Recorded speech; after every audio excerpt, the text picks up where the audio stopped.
Tahukah anda bahawa Papa Zola diinspirasikan daripada watak Nintendo bernama Mario? Ini 10 persamaan mereka. Nombor 1, kedua-duanya gemuk dan memiliki misai yang lebat. Nombor 2, kedua-duanya memakai sesuatu dengan huruf yang melambangkan nama mereka. P untuk Papa Zola dan M untuk Mario. Nombor 3, kedua-duanya mula-mula muncul sebagai watak game 2D yang lama dengan grafik rendah, kemudian berevolusi kepada game 3D yang lebih cantik. Nombor 4, dalam game masing-masing, kedua-duanya bermula dengan 3 nyawa.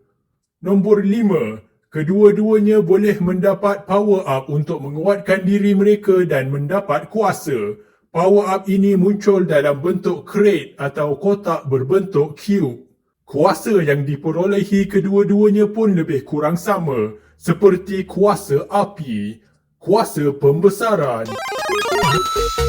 dan power up super yang menjadikan mereka kebal daripada segala serangan.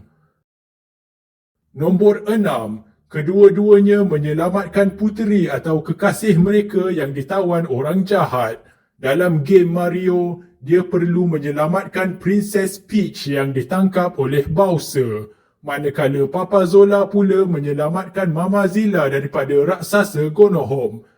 Bowser adalah penyu, manakala Gonohom adalah udang. Kedua-duanya makhluk laut. Nombor 7, Papa Zola dan Mario ada membuat kemunculan dalam cerita yang mana sambungannya ditambah perkataan Galaxy. Untuk Papa Zola, kita mula-mula lihat dia dalam siri Bobo Boy yang bersambung dengan Bobo Boy Galaxy. Manakala Mario muncul dalam movie Super Mario Bros. Dan movie sambungannya adalah Super Mario Galaxy. Nombor 8, watak hero wanita yang disebutkan tadi kedua-duanya sangat atletik, lincah dan mahir berlawan. Pada masa mudanya, Mama Zilla dengan mudah melalui kesemua training course latihan agensi, manakala Papa Zola selalu gagal.